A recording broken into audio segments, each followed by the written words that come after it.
УС. Казвам се Валентин Кръстев, на 48 години, икономист по образование, спортист по призвание, акционер и инвеститор съм в исторически парк и току-що изгледах един филм, който горещо препоръчвам на цялата българска общественост. Филма се казва "Никой не попита защо". И на свой ред аз бих искал също да попитам цялата българска общественост. Защо бе, хора? Защо си кривите душата? Защо казвате на бялото черно?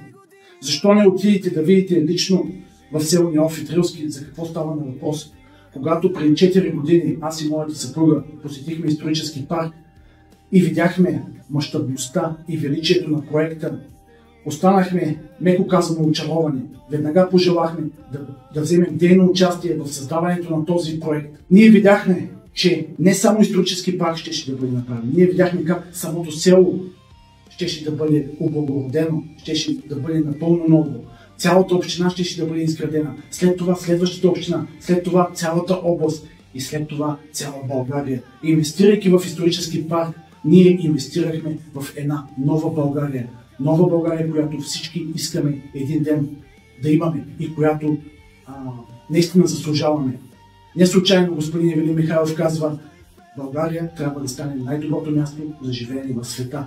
Но какво се получава? Гениалността на Ивелин Михайлов пречи на много хора. Поради тази причина е започната от години черна кампания парк и в момента тя набира своята скорост, кулминация, бих казал, защото вече невинни хора са арестувани и задържани под арест.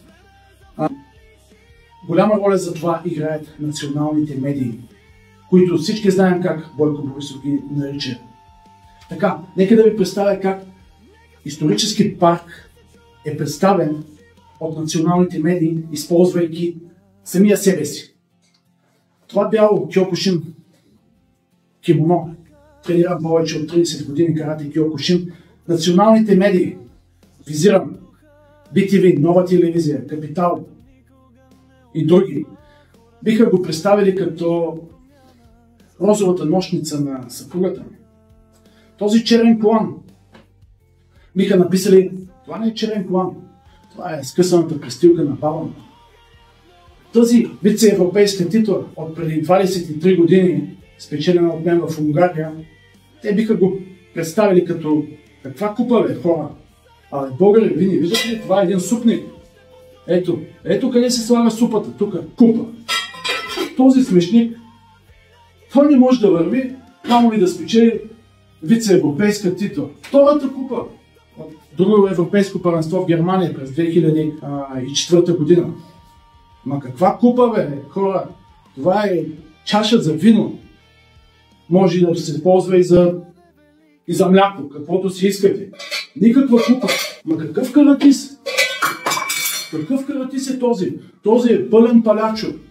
Ето, по този начин медиите представят и исторически парк. И аз, Валентин Кръстев, ние със съпругата сме горди инвеститори и акционери в исторически парк и ще подкрепяме господин Ивелин Михайлов и цялата организация до сетен дъх. УС! България ще бъде велика. Това е обещанието ни.